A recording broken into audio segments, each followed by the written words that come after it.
WHBC.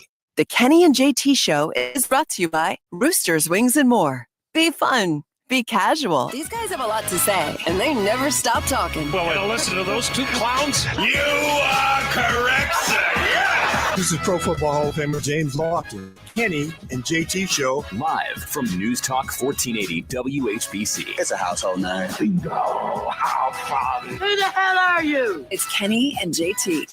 Good. Have a great show. Everybody in the studio with me tonight. Let's go. Friday, Friday, Friday. Say it, Brian.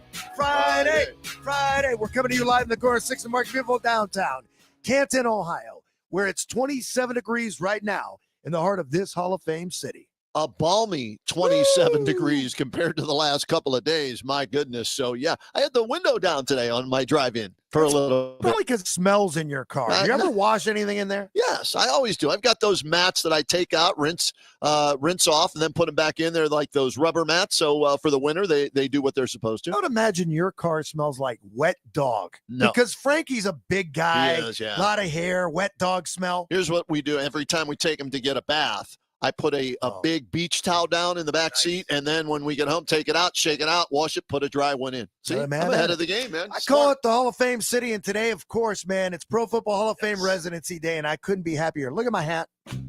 I see that. The Hat, original. The Patriot. Yes. Woohoo! I like it. Got a Patriot in the house today. I love their all-white uniforms with that logo. Now, I hate the Patriots, but I love that. This is what's so weird. When I was a kid, I didn't like certain logos. Yeah. I came to really like them. And the older I got, the more I liked Pat the Patriot, the Miami Dolphin, the original. Yep. The Minnesota Viking, I like that logo. The Dallas Cowboy, the old school, where he's on the horse. I love that logo. I like the Browns logo, the Brownie Elf. And the reason you're wearing that is because John Hanna, one of the greatest offensive linemen ever. And I know all Hall of Famers are the great, but this guy, as far as guards go, he may be the greatest guard ever to play in the National Football League. You and I talk about this all the time. Pro Bowl means some. You know, that's okay.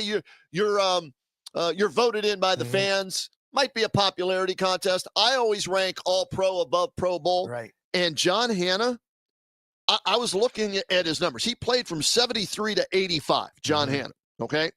He was an all-pro first team or second team 10 straight years from 76 to 85. That's how good he was. This is before the Patriots are extremely good, too. So you know what it is? It's one of those things when you consider the Pro Football Hall of Fame and you know names because they are usually the skill position. The quarterback, the running back, the wide receiver, the defensive end, defensive back, yada, yada, yada. This dude was so good that before it was cool to be an offensive lineman, you knew who he was. Absolutely. Brian was talking about that before the show today. John Hanna. Oh, yeah, he's the guard, for the Patriots, and Sam Bam Cunningham and Steve Grogan and those guys. And in his final year, they went to the Super Bowl, although they got, shellacked by the Bears. They at least got there, and he got to play in a Super Bowl. So as part of the Hall of Fame residency program, 4 o'clock sharp in studio at News Talk WABC, John Hanna going to join us. Can't wait for that. Can't wait for Cavalier basketball and see who shows up tonight as well. I saw and I was following the line. It came out yesterday. It was 2.5. It's since gone up a full point. We know no Darius Garland, no Sam Merrill, no Max Strus. Yep. So you know what I did today? Remember, I told you yesterday I was going to do it. I went and looked online at who was in, who was out, who's a game time decision, who's not, yada, yada, yada, as you like to say.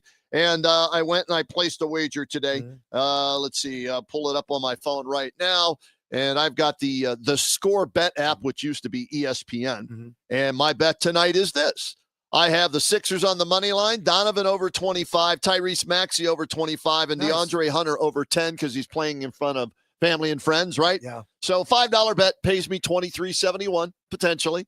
So I just think this is a game the Sixers are going to get a little payback, and Tyrese Maxey, after scoring just 14 points, going to go off. And that means because the guys you mentioned that are out, Merrill and DG, that means I think, at least in my opinion, Hunter and Mitchell will have to pick up the scoring. Well, no Dean Wade as well. The 76ers, just like they were the night before last, Paul George game time, Joel Embiid game time. Right. Those two don't play.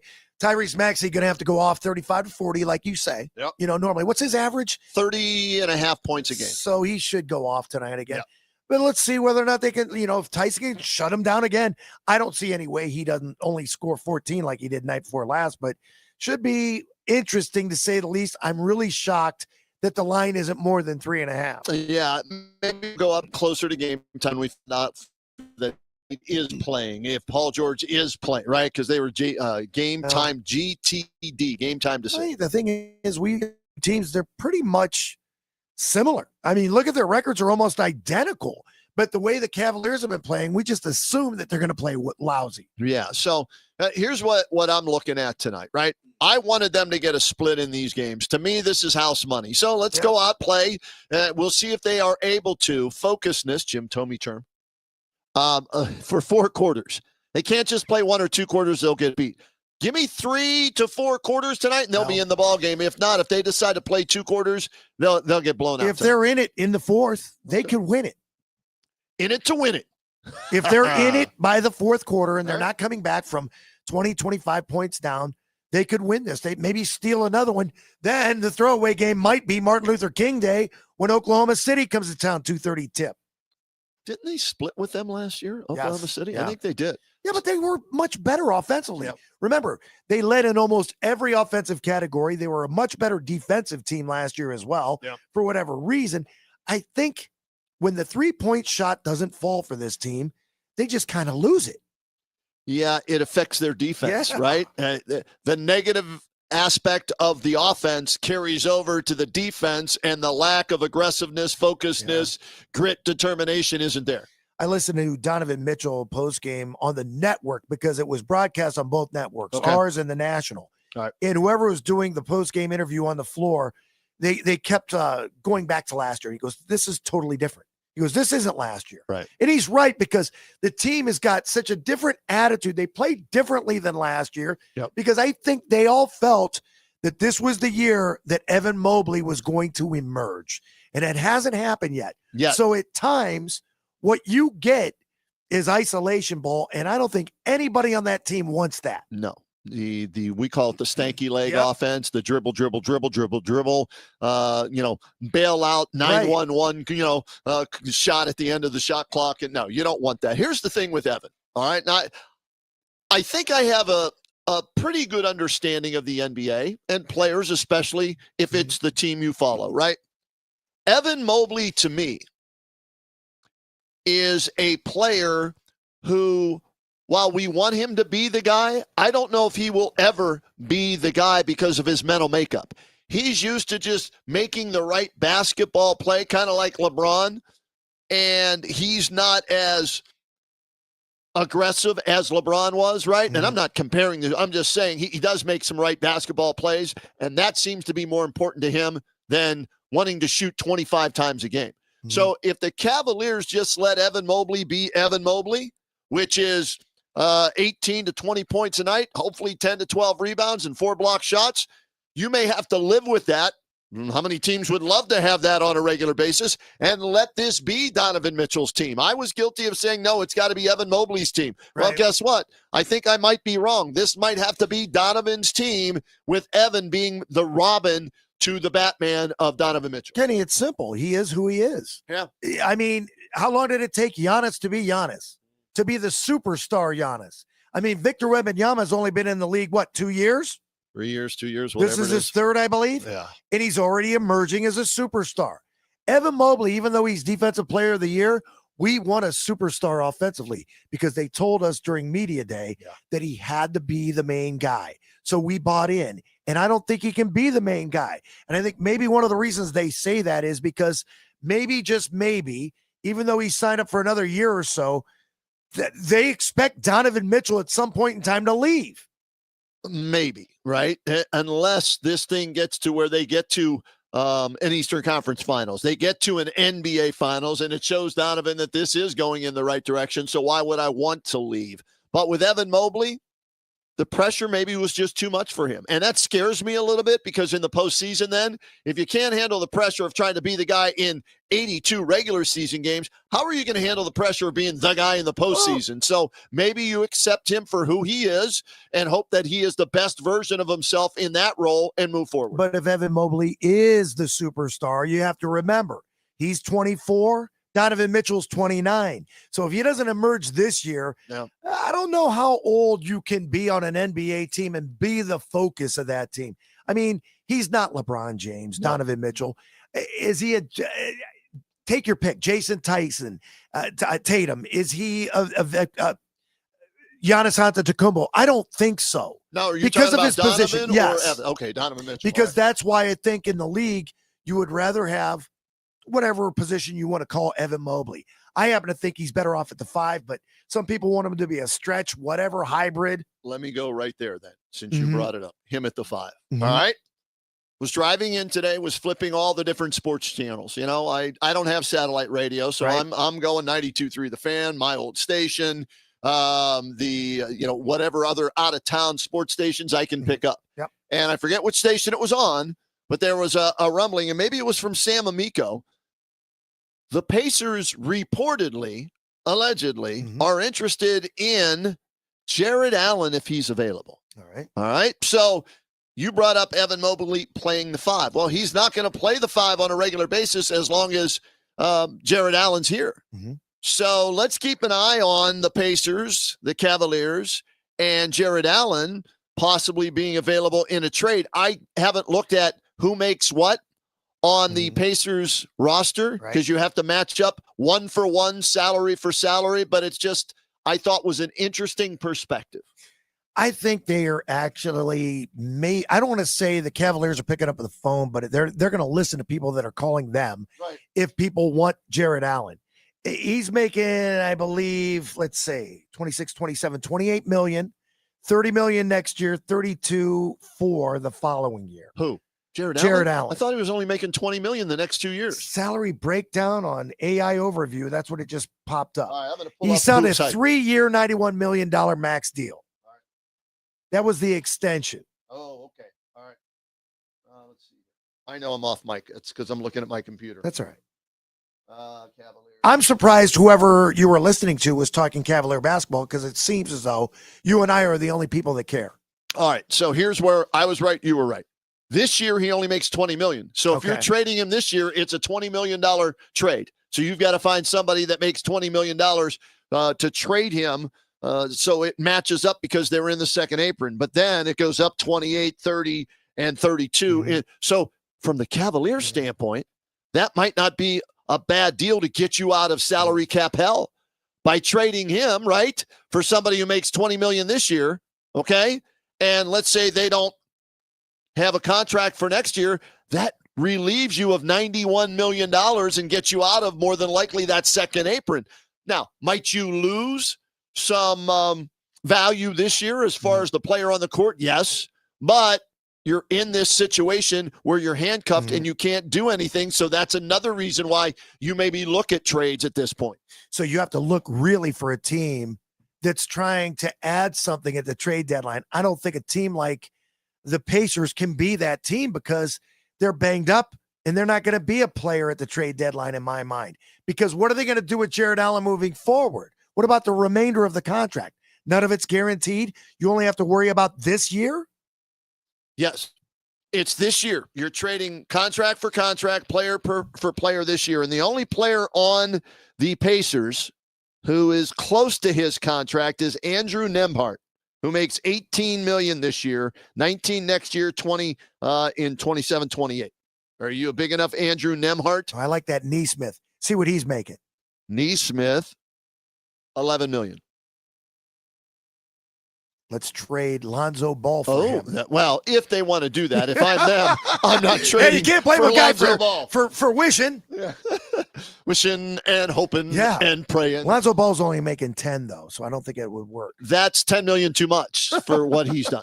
Did you see him jacking up threes in the blowout the other night, trying to get his shot back? Good. He made 3 of 6, but the shot is just ugly. It is an ugly, flat shot. That's why I never liked any of the ball boys. Hey, they're ball boys. Hey. How about that? You were a ball boy. They are ball boys, literally and figuratively. So, so that's something to keep an eye on. But again, it's because they're in that second apron. You're really handcuffed in what you can and cannot do. So you may be stuck with this roster, okay, for the rest of this season. And then I don't know what the breakdown is of who comes off the books next year, if that helps them get out of that second apron where they'd be more flexible to make other kind of deals. Yeah, the problem has got to be this. You're trading not just to make a trade. You want to make yourself better. But I don't believe Jared Allen really makes you better. And it's hard to say that because the double-doubles were there last year, and he's been an up-and-coming star. But if you've already got your center, and we don't happen to think that the two big situation in Cleveland works, and we might have said the same about the 2 point guards that were about the same size. But when healthy, DG can ball. I mean, the dude can score. He is the worst defensive player in the league, in my opinion, no matter if he's healthy or not healthy, right? But offensively, when he's healthy, 3-point shot is good. The floater, 6, 7, 8 assists a night running the offense. So offensively, he's good, but he is a major, a catastrophe defensively. So if you want to look at another center, somebody to come off the bench, maybe you look at the Toronto Raptors who have that Jacob Poeltl. He's making $19.5. Damn. And he gives us fits when we play that team. He's tougher than Jared Allen. They make about the same. Okay. All right. Well, again, that's what you have to look for. Now, I'm looking ahead to next year. These are the players whose contracts come off the books. Lonzo Ball, hallelujah. Dean Wade, Larry Nance Jr., Thomas Bryant, Craig Porter Jr., they have an option on him, right? Luke Travers, good day, mate. Naquan Tomlin, he probably is coming back. Chris Livingston, I have no idea who that is. He's on the injured list. They're still paying Ricky Rubio this year and next year, too. Unreal. Yeah. So that would be 1, 2, 3, 4, 5, 6, 7 guys who will come off the books for next year. And that's going to save you in the neighborhood of, let's see, I'll do some quick math for you. 10, 16, 22, 25, 28, 28 and a half, 20, about $30 million. Can they mess with like $1 million on a contract? Does it have to be the identical contract? I don't know for sure. I know when they weren't in the second apron, it had to be in a specific area, like within 10%. I don't know if that holds true now. You cut a guy, or if you move a guy on a lower scale, let's say it's Alonzo Ball, and you start to really maneuver your way out of that second apron. Maybe you can move and get a guy like a Naz Reid. He was nice at Minnesota. He's $21 million center versus Jared Allen. I'm just looking for somebody. Why are they getting rid of Naz Reid? Because he's not their starter. But the thing is, what he does bring to you is a little bit. I'm just looking for toughness. I know. I want a tough guy. See, I always take the side of the other team. Why would they trade that guy? Why would they want Jared Allen? Because we think Jared Allen should have been an all-star. I don't know if you can say that about Naz Reid. Naz Reid is a 7-footer in the same frame as a Brad Sellers. I get it. And I think he's Brad Sellers now, like Brad Sellers was before Brad Sellers could make money being Brad Sellers. Does that make any sense? I'm looking at guys making about the same amount of money. And that's one of the reasons I look at a guy like that and say, man, if Jared Allen was Naz Reid, I'd want to keep him. Okay. And why does he only make the same amount of money as Jared Allen? Maybe because Jared Allen's contract goes up next year. And I don't know what happens with Naz Reid's contract, but that's a nice player. I'm going to give you a name. He's a perimeter guy, though, by the way. I'm going to give you a name of a player. And you're going to need guard help if Merrill and Darius Garland continue to get hurt. All right. You're going to say no. Makes 19-1. Former Cavalier, Colin Sexton. Yeah, no. Why not? You need a point guard. That's a guy that somebody would want to move. All right. If Darius Garland is lost for the season, then I consider that. He's averaging 14-9, 15 points a night. Now, he is not going to run the offense. He is not going to have 7 or 8 assists a night. He is a shot first, shot second, shot third, shot fourth, maybe pass fifth kind of a guy. Not with Donovan Mitchell on his team. See, how about that? You got to remember. He's a scorer. Yeah, but because they needed a scorer. But guess what they did when they brought in Darius Garland? They traded him. You need a guy. Yeah. Well, they traded him because of Donovan Mitchell being a scorer. Well, it was part of that deal, but still, I mean, you could have traded Darius Garland and kept Colin Sexton. He was a better defender. There's no question about that. Well, he is a better defender, but that's not saying much if we're comparing him to Darius Garland. You need help at that position. I would like to see Craig Porter get more playing time. I'm okay with Craig Porter. I would too, and that's why I wonder why he didn't get more playing time even last year. And I know they had Who's the kid that played with Deontay Hunter in college? He's no longer here. Ty Jerome. Yeah. We didn't think Ty Jerome was going to amount to anything here. The first year he was here, he was injured the entire year. What a great surprise last year. I need help at point guard. And it proved it during the postseason last year. We didn't have a guy get the ball up the floor. They elected to let Ty Jerome walk and keep Sam Merrill, and they felt they could do that because they were trading Isaac Okoro for Lonzo Ball, who's the point guard. Well, guess what? That hasn't worked out. It has backfired in a big, big way. Lonzo Ball stinks. You need a ball handler. You need somebody that can bring the ball up, break the press. We're still having problems with that if you haven't noticed. I mean, it's one of the things, this team with the turnovers and a lack of defense, they don't get back after they jack up a three-point shot of their own. So, I mean, these are the things that really make them look like a lazy team, for lack of any other better term. It's frustrating to watch them. Where when they play in spurts, you see last year's team. You see why they were picked to be the favorites in the Eastern Conference, but they don't do that consistently. They have Max Strus-itis, and that is consistently inconsistent this year. But he's an energy guy. I want somebody that at least moves around, and that's what Max Strus. That's what I like about him. And because he's not a starter, maybe he knows that every minute he's on the floor, he's got to give it his all. We don't see that from other starters on this team. The biggest energy guys you have, I'm looking at the roster, bench right? guys. Jalen Tyson, Correct. right? Yep. Thomas Bryant when he comes in, Craig Porter, and Naquan Tomlin. That's it. Those are your energy guys. Mm-hmm. So they're inexperienced. They're on the bench for a reason, but they know that they have to bust their ass if they want to stay in the NBA, right? Mm-hmm. Because they're not stars. They're not superstars. They're not all-stars. They're not even starters. Right. So what you're really saying is all of our starters play like NBA starters. Yeah. Their comfort zone is there. They don't have to give their all the time. And we're saving ourselves for the postseason. And when we get to the postseason, I'll give you my all the time. I don't want to get hurt doing it in the regular season. That's what it looks like to me. Problem is, Darius Garland gets hurt no matter what time of the year it is. He gets hurt falling out, stepping out of bed. He gets hurt, it seems like. He's the Lonnie Chisenhall of the Cavaliers. Well, right? I'll say. He's the what's the right tackle's name for the Browns? Jack Conklin. He's the Jack Conklin. If we put the three guys in Cleveland, one from each team in a fraternity, the I am injured fraternity all the time, that would be Jack Conklin representing the Browns, Darius Garland representing the Cavaliers, and it was Lonnie Chisenhall representing the Indians/Guardians. Problem with Darius Garland has got to be, I mean, we talk about it all the time. What's the difference between being injured and being hurt? Yeah. And I don't know. I think when he had the surgery, he's definitely injured. He might just be hurt right now. Well, we'll find out. It is the right big toe. The left big toe was the one that had surgery. Okay. He hurt the right big toe when he turned it over the other. And I'm guilty of this. He turned it over and he laid there, and I'm like, oh, he's embarrassed because he turned it over, so he's not getting up. Because a lot of times you see guys do that. Hopefully people will forget about my turnover and they'll worry about me being hurt. Well, he really was hurt. Obviously, he's not playing tonight. But the fact that it's not the same toe is good news. But the bad news is it's another toe injury. So somebody texted me. They said, Roadman, he wears New Balance basketball shoes. Who the hell wears New Balance basketball shoes? Maybe he needs to switch shoe brands. He did that last year. Don't you remember? They were changing shoes during the game and it didn't work. The weird thing is this. The last time he got injured after the surgery, when he first came back, they thought that, hey, this is going to be bad and he's going to be sitting on the shelf for a while. He was able to come back. And again, it went back to its pain tolerance.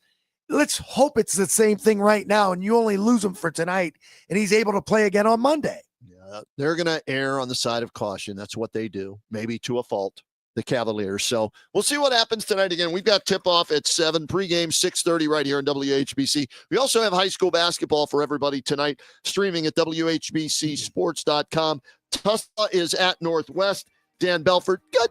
And Denny Kincaid, hello. They'll have the call for you at WHBCSports.com tonight. And we're going to talk some Browns football, though, when we come back. Here's why.